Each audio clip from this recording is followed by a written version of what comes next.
Pour Radio Mayuri Campus, j'accueille Ghislain Alter. Bonjour. Bonjour. Vous êtes le gérant de Vous Financez Guyane.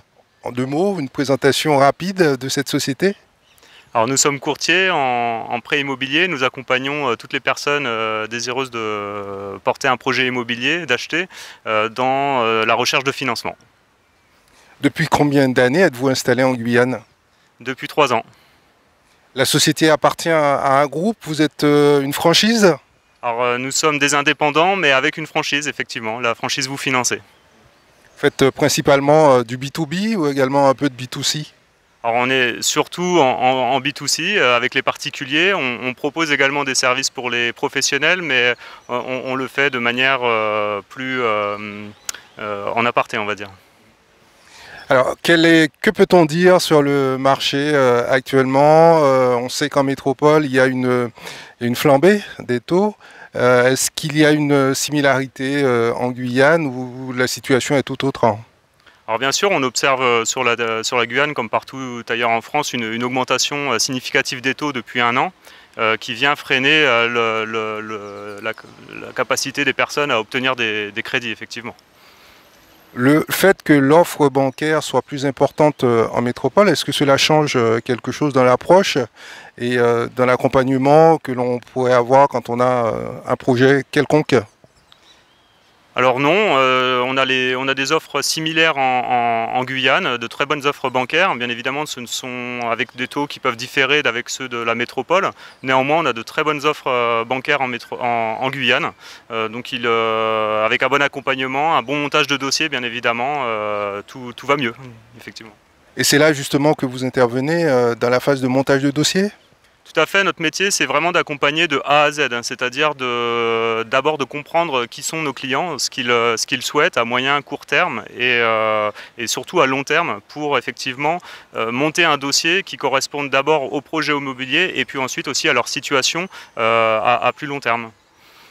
Quel est l'intérêt de passer par vous que d'aller voir directement son banquier ou son conseiller bancaire? D'abord, toute la phase d'information qu'on peut prodiguer aux personnes, de compréhension aussi d'une offre bancaire. Les personnes qu'on accompagne font bien souvent qu'un seul prêt immobilier, donc on est là pour informer, accompagner bien sûr également, avoir un seul interlocuteur sur toute la phase du crédit. Mais je crois que la raison principale, c'est surtout garantir l'obtention du crédit, surtout en ce moment lorsque les conditions sont plus difficiles.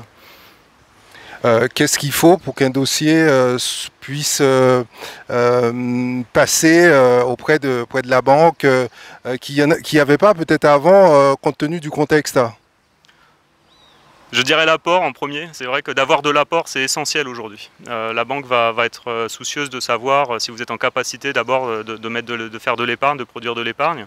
Après, c'est également avoir un emploi et puis avoir aussi, ne pas dépasser le taux d'endettement qui est aujourd'hui de 33%. Ce qui nous amène peut-être à évoquer le taux d'usure. Est-ce que vous pouvez nous expliquer en quoi ça consiste et à quel moment ça peut constituer un blocage dans l'étude d'un dossier? Alors le taux d'usure, pour bien comprendre le taux d'usure, si vous le voulez bien, je vais d'abord aussi expliquer ce qu'est le taux TAEG. Et pour cela, il faut comprendre ce qu'est le taux nominal. Alors on va commencer par le taux nominal. Le taux nominal, c'est le taux auquel vous prête la banque. Et puis le taux TAEG, c'est le taux nominal plus l'ensemble des frais du prêt, donc les assurances, la garantie, les frais de dossier. Donc tout cela va constituer le taux TAEG. Aujourd'hui, la Banque de France a mis en place un taux d'usure qui permet aux consommateurs d'être protégés des taux dits usuriers. Et c'est un taux maximum auquel les banques, ne peuvent pas dépasser. Donc le TAEG ne doit pas dépasser ce taux d'usure et aujourd'hui la remontée des taux étant très rapide vient justement se confronter à ce taux d'usure. Donc effectivement aujourd'hui le taux d'usure est un vrai frein à l'obtention des crédits. Il est revu tous les combien de temps le taux d'usure? Alors le taux d'usure est revu tous les 3 mois, tous les trimestres. Cependant, grâce à différentes actions qui ont été menées l'année précédente, le gouverneur de la Banque de France semble avoir décidé pour 1 ou 2 trimestres de faire une révision mensuelle, ce qui permettrait aux banques de pouvoir réajuster plus facilement leurs taux et donc aussi de donner une petite bulle d'air sur le marché de l'immobilier, du crédit immobilier. Est-ce que c'est le bon moment pour emprunter de l'argent, pour se lancer dans un projet notamment de construction ou d'achat de biens immobiliers? Alors on a constaté qu'avec la remontée des taux, il y avait justement une phase d'attentisme chez les acheteurs et comme chez les vendeurs d'ailleurs. La question c'est de savoir est-ce que c'est le bon moment? Oui, en fait c'est toujours le bon moment, en sachant que les taux de demain, personne ne les connaît, ils seront peut-être plus forts, moins forts. En tout cas, ils sont toujours moins forts que ce qu'ils ont pu être par le passé et surtout par rapport à ce qu'ont pu emprunter nos parents. Quelles sont les particularités du marché guyanais comparativement déjà aux Antilles et à la France métropolitaine pour les investisseurs qui pourraient nous regarder, qui auraient un projet sur notre territoire? Alors, les particularités, alors c'est vrai que les marchés guyano-antillais, il est quand même complètement différent de celui de la métropole qui est déjà très vaste et puis lui aussi très varié. Pour un investisseur, alors il y a différents types d'investisseurs, mais les investisseurs qui souhaitent investir sur la Guyane, il y a des mécanismes de défiscalisation qui peuvent se faire par de la loi Pinel, etc., ou encore par des déficits fonciers. Également, il y a des mécanismes qui permettent de faire des économies d'impôts, enfin en tout cas de pouvoir réduire son imposition. Comment peut-on compenser l'absence d'apport, puisque bon, beaucoup de gens n'ont pas forcément de sous de côté, mais souhaitent quand même acquérir un bien? Est-ce qu'il y a des astuces à connaître? Alors surtout, ne pas faire de crédit conso pour constituer son apport puisqu'on vient aggraver son endettement. Donc c'est une très mauvaise idée. Non, le véritable enjeu, c'est effectivement d'être en capacité de faire de l'épargne. Hein. Donc il n'y a pas vraiment de solution miracle. Il faut, dès qu'on a son idée en tête, s'entourer des bons professionnels pour comprendre ce dont on a besoin, ce qui est calibrer son projet pour savoir exactement ce dont on a besoin pour ensuite aller chercher le bon projet. Donc l'idée, c'est de s'entourer des bonnes personnes, avoir les bons conseils surtout, pour savoir exactement ce qu'on doit faire et ce qu'on peut faire. Parlez-nous un petit peu de la valeur ajoutée de vous financer Guyane. J'imagine qu'au passage, vous prenez des honoraires. Comment cela se passe à partir du premier contact, de la prise de contact à l'aboutissement ou pas du dossier? Est-ce que vous pouvez nous parler du cheminement? Alors comment ça se passe? Ça se passe très bien généralement. Alors la prise de contact, d'abord un dossier classique, le parcours de vie d'un dossier.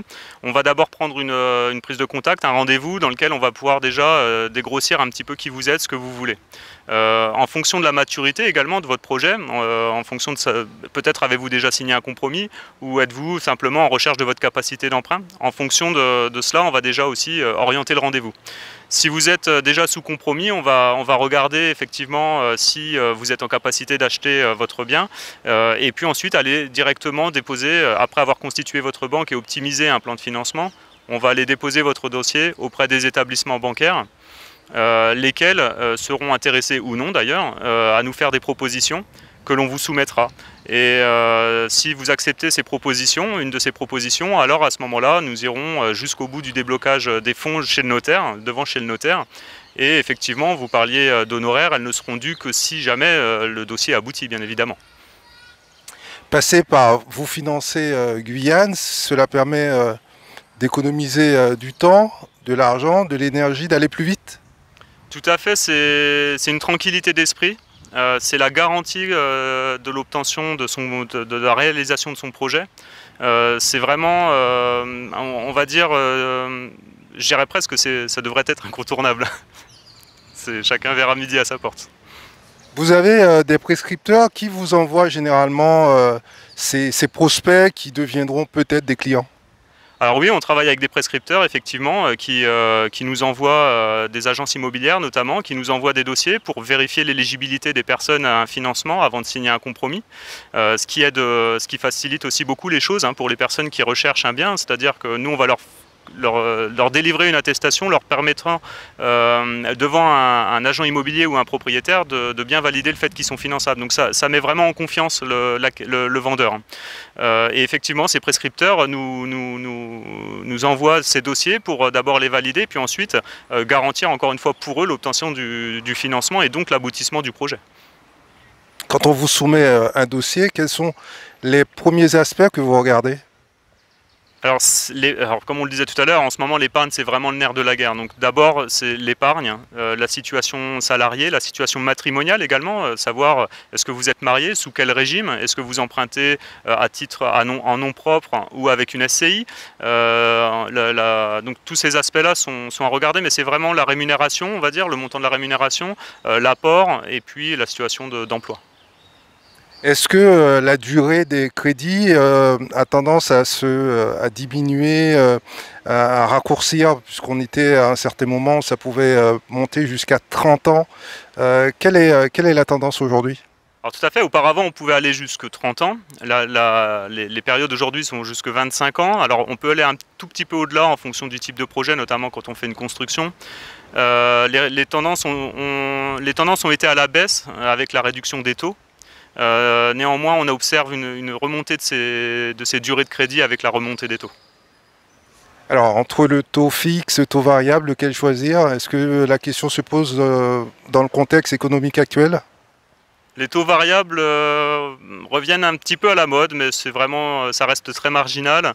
Dans ce contexte de remontée des taux, c'est sûr que le taux variable reste un petit peu compliqué, mais dans certains types de projets, cela peut avoir du sens. Mais le taux fixe, bien évidemment, reste encore très plébiscité aujourd'hui.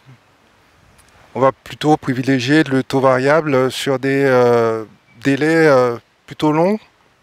Plutôt long et puis dans des contextes peut-être où il y a une meilleure stabilité économique aussi. Là on est vraiment sur des remontées, donc le gain risque est peut-être moins favorable.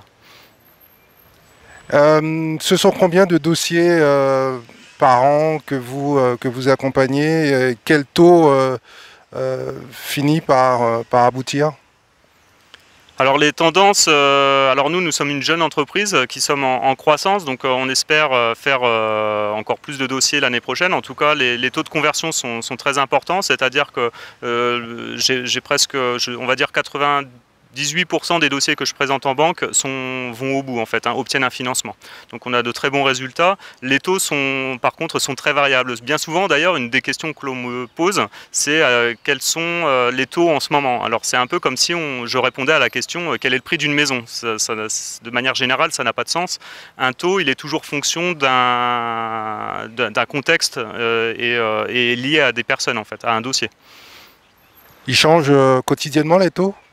Ils changent, on va dire, en ce moment, ils auraient tendance à changer très rapidement. Donc auparavant, là où on pouvait voir des banques qui produisaient des grilles trimestrielles, aujourd'hui on est plus quand même sur des grilles mensuelles avec des réajustements presque, presque plus, même à la quinzaine parfois.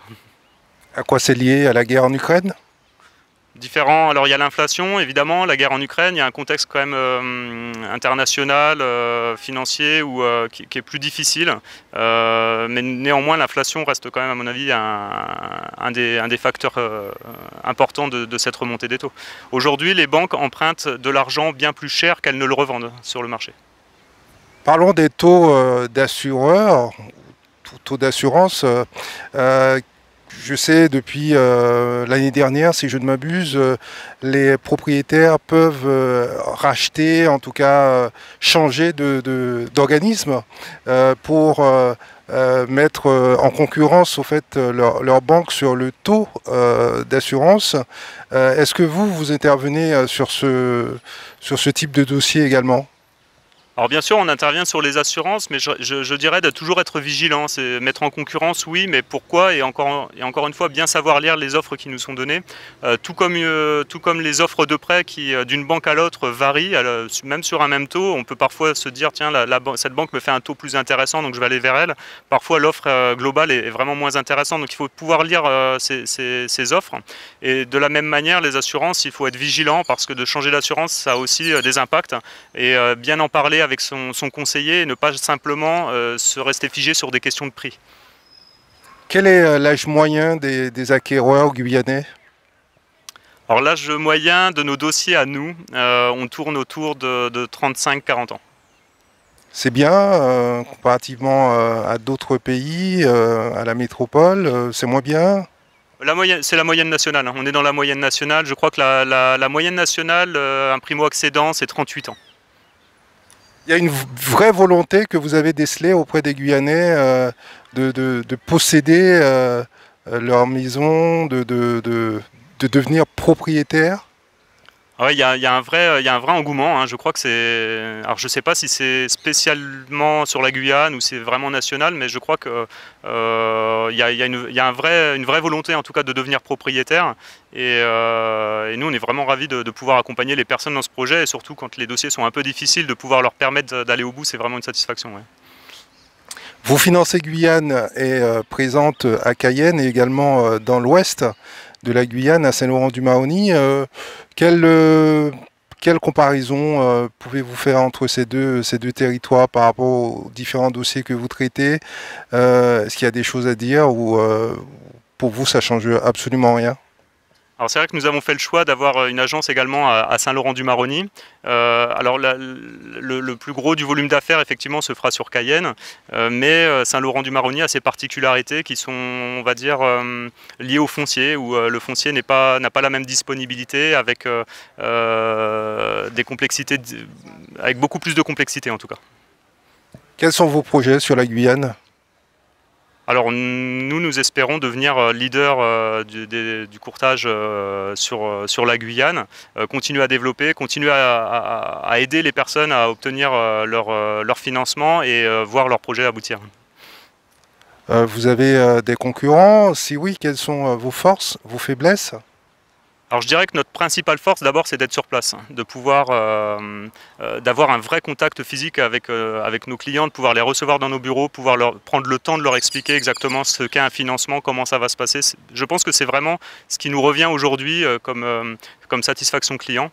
Notre autre force également, c'est d'être présent également physiquement avec nos partenaires bancaires, de pouvoir avoir des interlocuteurs directs et réguliers pour trouver des solutions pour nos clients. Peut vous suivre sur les réseaux, sur la toile? Oui, bien sûr, on est présent sur Instagram, sur LinkedIn et sur Facebook. Ghislain Alter, merci. Merci à vous, merci de m'avoir reçu.